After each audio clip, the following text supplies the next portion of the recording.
Lundi 21 mai 2018, bienvenue sur gms.sn, c'est l'heure du journal, voici les titres. La communauté catholique célèbre ce 21 mai la 130e édition du pèlerinage marial de Popenguine sous le thème « Ô Marie, aide-nous à dire oui au Seigneur ». Notre envoyé spécial sur place reviendra sur l'historique de ce grand événement religieux. Et puis, les avis sont partagés chez les étudiants de l'université Assane Seck de Ziguinchor à la suite du limogeage du recteur et du directeur du CROUS de l'université Gaston Berger de Saint-Louis dans l'affaire Fallucène. Pour les uns, ces destitutions ne sont pas justifiées. Par contre, d'autres exigent plus de têtes à faire tomber. Bienvenue à tous. Pèlerinage marial de Popenguine, l'un des moments forts de ce grand rendez-vous des fidèles catholiques prend fin ce lundi. Notre envoyé spécial, Mamadou Fall, nous plonge dans l'historique de cet événement religieux.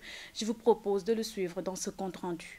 Popenguine, lieu de convergence des milliers de fidèles chrétiens venus partout dans le monde pour accomplir leur pèlerinage marial. Père Marie-Jean de Cumont revient sur l'historique de cet événement religieux. Tout a commencé avec Monseigneur Picarda qui a débarqué en 1885 les premiers missionnaires de la région à Guéréo. Et c'est le Père Joseph Stroub qui est arrivé avec les catéchistes qui, eux, venaient de Ngazobil. Alors, il faut dire aussi que le point de départ, à l'époque, comme il y avait encore l'esprit de l'esclavage dans les mémoires, le guide du Père Stroub, parce qu'il ne parlait pas le Wolof, il est d'arriver, a été très prudent. Il a dit, tu sais, les gens de ce village, ils n'aiment pas du tout voir ce blanc ici, parce qu'ils ont peur que tu viennes voler ses enfants. Donc, il faudrait mieux que tu t'en ailles, sinon ils vont te fusiller, quoi. C'était très, très difficile en 85. Vous voyez, qu'on venait voler les enfants. Et lui n'a pas eu peur, le Père Stroub. Il a prié, il est resté, il a construit une petite case en bois, il a commencé à soigner les enfants. Il dit, ah, il n'est pas méchant. Et après, il a fait du catéchisme, et après, il a fait l'école, et il y a eu les premiers baptêmes. C'est là qu'il a invité Monseigneur Picarda pour les premiers baptêmes. C'était en 87, 2 ans après son arrivée. Et après les premiers baptêmes, l'évêque a fait un petit tour après le repas. Il a franchi le Cap des Nazes et il a découvert le site de Popenguine. Et là, il s'est dit, ah, quel site admirable pour faire un lieu de pèlerinage marial pour tout le Sénégal. En voyant cette magnifique crique de Popenguine, l'évêque Monseigneur Picarda s'est dit, c'est ici qu'il faut mettre le sanctuaire marial. Et donc, ça s'est fait l'année suivante, en 1888, mardi de la Pentecôte, avec la pose de la première pierre. À cette époque, le pèlerinage se faisait en bateau, faute de route. Toute la petite côte était venue, Fadioud, Joal, Ngazobil, Nianing, qui était plus important que Mbour à l'époque, Mbour jusqu'à Bargny, Rufisque et puis Dakar. Et puis Saint-Louis est venu aussi. Tous venaient en bateau pour inaugurer le pèlerinage en mardi de Pentecôte 1988. Et c'est dans ce mardi de Pentecôte 88 qu'il y a eu les premiers baptêmes de Popenguine. Ils étaient au nombre de 38. Cet événement religieux est devenu aujourd'hui sous-régional. Et pourtant, les chrétiens sont minoritaires à Popenguine. Père Marcel Thiawa. Popenguine nekkul dëkk boo xam ne dafa bëri ay catholiques. Mu nekk xewte bu rëy ci suñu jàngu Sénégal. Les catholiques ne sont pas nombreux à Popenguine. Mën di seede fépp baatu Yàlla di mën di seede fépp cofeelu Yàlla. Après quelques années de pèlerinage, l'initiation de la marche apparaît. Depuis quelques années, xale yi léegi dañuy dox. Après quelques années, les jeunes rallient Popenguine en marche. Chaque année, le nombre de marcheurs augmente. Chaque année, nombre de jeunes yi dox gën di bëri ñu koy wax la marche pèlerine. Père Marie-Jean de Cumont se souvient encore de sa première marche. Et j'avais fait la marche de Dakar jusqu'à Popenguine et c'était en 1984. L'éviction du recteur et du directeur du CROUS de l'université Gaston Berger de Saint-Louis suite aux affrontements qui ont coûté la vie à Fallucène est diversement appréciée par les étudiants de l'université Assane Seck de Ziguinchor. Suivons ce micro-trottoir réalisé au sein du campus. C'est juste une partie des décisions qui a été prise. Bon, donc reste d'autres décisions qui ont été élucidées par les délégués de l'université UGB.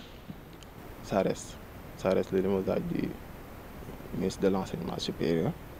Bon, par rapport au limogeage du recteur de l'université de Saint-Louis et du CROUS, je trouve que cela n'était pas nécessaire. Il devrait normalement réprimer les forces de l'ordre parce qu'il ne devait pas normalement utiliser des balles pour tuer des étudiants. Ce n'est pas normal. À l'enceinte même de l'université. Je trouve que c'est quelque chose d'anormal et que c'est quelque chose que l'État ne prend pas en charge. Il néglige souvent. Il ne fallait pas attendre jusqu'au décès de l'étudiant pour se réagir, puisque c'est nous la jeunesse et c'est nous le futur de notre pays. Donc pour moi, c'est la fait de démissionner les directeurs. Pour moi, ce n'est pas la bonne solution. L'État a réagi par rapport aux indications des étudiants. Bon, on peut dire qu'il a fait un pas, mais ce n'est pas encore fini. C'est pas encore fini parce qu'il ne fallait pas attendre la mort d'un étudiant pour réagir. Bon, pour moi, il fallait répondre aux indications des étudiants plus tôt. Il y a des années et des années que ça se produit, des étudiants que l'on tue, des élèves que l'on tue par les forces de l'ordre. Et je trouve que ce n'est pas normal. Il est temps que l'État prenne en charge la responsabilité. Tant que le système n'est pas balayé, ça va toujours continuer. Autre actualité dans cette édition, les restaurateurs de la gare routière de Ziguinchor ne se frottent plus les mains. En ce mois de Ramadan, la raréfaction notée des clients explique cette baisse des chiffres d'affaires. Une situation qui cependant est loin de pousser les professionnels du secteur de l'alimentation à capituler. Reportage signé Maïmouna Ba et Marietou Sissé. Comme à chaque mois de Ramadan, les gargotes, les restaurants et autres lieux de restauration connaissent une baisse de leur chiffre d'affaires. 2018 n'a pas dérogé à la règle. Ici, dans les restaurants de la gare routière de Ziguinchor, les gargotes subissent le même sort, nous dit Mariem Sall. Pendant ce mois de Ramadan, les affaires ne marchent pas beaucoup. Je me réveille à l'heure du khud pour vendre. Mais même à cette heure, il n'y a pas assez de clients. Et pour le petit déjeuner, je reçois les chauffeurs et leurs apprentis.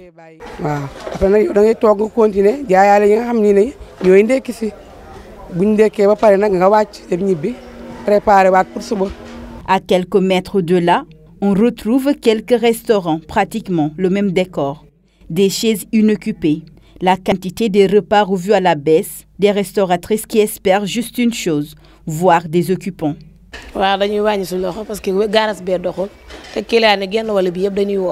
Les affaires ne marchent pas beaucoup en cette période du mois béni de Ramadan. Et par faute de clients, on est obligé de réduire la quantité des repas.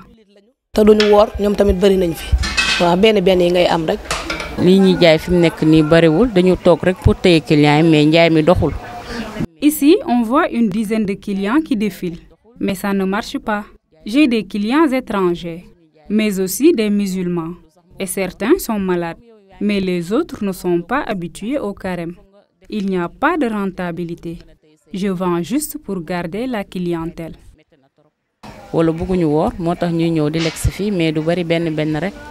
Une baisse des chiffres d'affaires, c'est la même chanson notée dans l'essentiel des restaurants de Ziguinchor en ce mois béni de Ramadan. La rubrique hebdomadaire Sciences et Technologies que je vous propose de suivre, elle nous est présentée par Mohamedou Salif Ndiaye.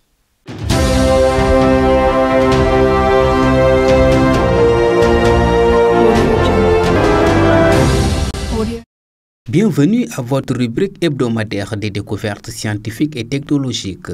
En Afrique, d'ici 2020, 660 millions d'habitants posséderont un smartphone, un nombre quasiment multiplié par 2 depuis 2016. Le domaine en effervescence et connaissant un accroissement fulgurant en Afrique est sans aucun doute celui de la téléphonie mobile. Celui des téléphones intelligents, smartphones. Le continent n'est pas reconnu pour être avant-gardiste dans le domaine des nouvelles technologies, médias et télécommunications, mais il se démarque de plus en plus dans certains domaines, tels celui de la téléphonie mobile. Le groupe GSM Association comptant plus de 800 opérateurs dans 220 pays à travers le monde, basé à Londres, a récemment publié une étude montrant que l'accès à la téléphonie mobile sur le continent africain va s'accroître de façon exponentielle, avec un taux de pénétration équivalent à 55%. Ce phénomène est possible notamment grâce au fait que le taux d'inflation est en bas.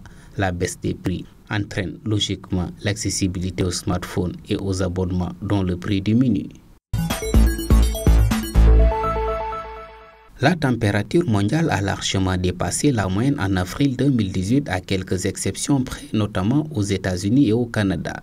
Des pluies substantielles ont atténué la sécheresse en Afrique du Sud.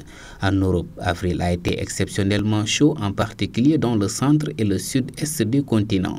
Certaines grandes villes ont eu un avant-goût d'été avec des températures de près de 30 degrés Celsius. Il a fait par exemple 29,2 degrés à Paris et à Vienne, 21,6 degrés à Copenhague et 27,5 degrés à Berlin. L'Allemagne a battu son record de chaleur pour un mois d'avril. À l'échelle de l'Europe, jamais il n'avait fait aussi chaud depuis au moins 1979, environ 2,4 degrés de plus que la moyenne pour ce mois. 20 millions de tonnes de déchets industriels ont été enterrés depuis les années 1990. Un défi écologique, mais aussi une opportunité économique. Ces bouts de plastique et de métaux peuvent-ils être extraits et recyclés de manière durable et efficace? Des chercheurs européens creusent en profondeur pour trouver des réponses. En Belgique, une déchetterie enfouie recouvre environ 230 hectares de terre. À certains endroits sous le sous-sol, on retrouve une dizaine de mètres d'épaisseur de plastique, de bois, de métaux ou de papier. Pour la plupart des gens, ce ne sont que des déchets, mais pour les scientifiques, on est face à un véritable trésor. Une fois triés, les métaux récupérés peuvent être recyclés. Grâce à un procédé chimique ultra sophistiqué. Retour en Belgique, à Louvain, cette fois ici. Des chercheurs transforment les ordures en une poudre de verre qui, mélangée à du sable et à d'autres composants chimiques, peut servir à fabriquer des matériaux de construction tels que des briques, des tuiles ou des pavés. C'est tout pour votre rubrique. À la semaine prochaine avec d'autres découvertes scientifiques et technologiques.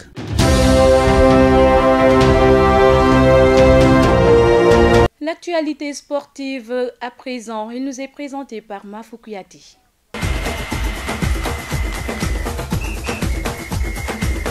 L'équipe de Génération Foot a remporté la finale de la Coupe du Sénégal Senior ce dimanche après sa victoire 2-0 aux dépens de la Renaissance de Dakar. Les buts ont été marqués en première période par Khadim Diaw à la 25e minute et par Abdou Aziz Soumaré, le défenseur de la Renaissance, contre son camp à la 35e minute. Avec ce succès, Génération Foot, qui était en course pour le titre de champion 2018, est assuré de retourner en Afrique la saison prochaine. Cette victoire de la deuxième de l'équipe de Nibiram Daou en Coupe du Sénégal après celle de 2015 contre le Casa Sport. Par ailleurs, les juniors de Casa Sport ont dominé ceux du Jaraaf en finale de Coupe du Sénégal ce dimanche au stade Léopold Sédar Senghor 1-0. But inscrit par Mamadou Lamine Damfa à la 45e minute. C'est le troisième titre des Verts Blancs durant ces 4 dernières années. Samedi, la finale en football féminin a été gagnée par Médiour de Rufisque qui a dominé les Sirènes 3-0, tandis qu'en cadet, l'AF Darou Salam était venu à bout du Casa Sport 1-0.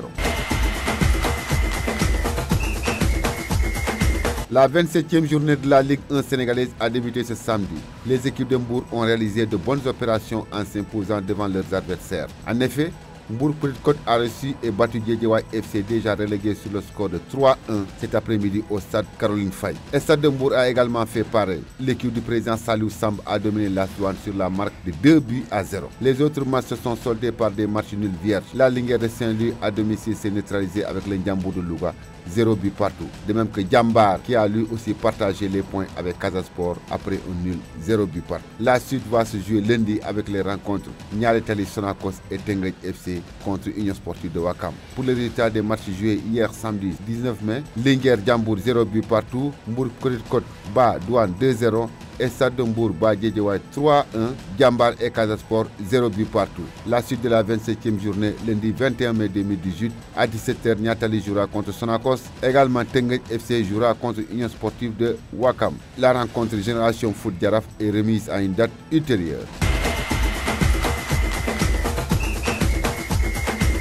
André Iniesta a disputé dimanche son dernier match avec le Barça dans un canou empli d'émotions. Avec son départ, c'est un chapitre merveilleux de l'histoire du club qui se referme. Tout le Barça et le football espagnol avec lui s'est incliné devant le numéro 8, Blaugrana, dont c'était hier soir les derniers balles au Camp Nou. En couchant le numéro d'Iniesta pour le transformer en symbole infini lors de cette campagne d'adieu, le club Blaugrana a eu une idée aussi brillante qu'un dribble du cerveau. Voilà ce qui met fin à l'actualité sportive dans ce journal.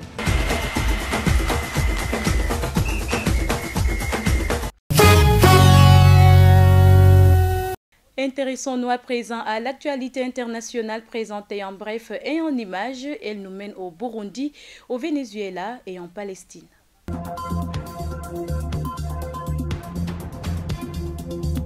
Au Burundi, l'annonce officielle des résultats du référendum constitutionnel du 17 mai aura lieu ce lundi dans l'après-midi. L'annonce a été faite par le président de la commission électorale. L'opposition s'est étonnée que 3 jours après le vote, aucun chiffre n'ait encore été donné par la CENI qui a justifié ce débat par le fait qu'elle attend toujours que tous les procès-verbaux en provenance du bureau de vote lui aient été adressés pour s'exprimer.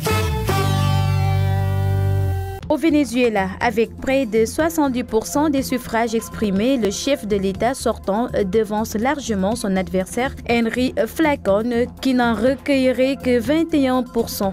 L'opposant annonce, lui, qu'il ne reconnaît pas les résultats du scrutin, marqués selon lui par des irrégularités, et demande au nouveau scrutin. Près de 20 millions d'électeurs étaient appelés aux urnes de cette présidentielle anticipée dans un pays en proie à un chaos économique et sécuritaire depuis de nombreux mois.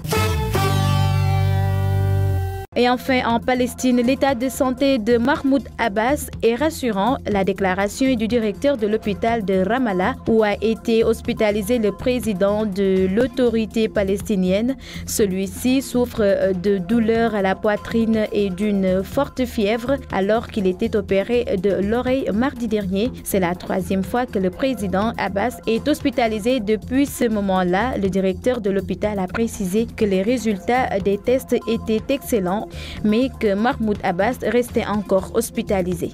Voilà, c'est tout pour cette édition. Merci de l'avoir suivi. Excellente suite des programmes sur gms.sn et sur la 89.3 FM également. Au revoir.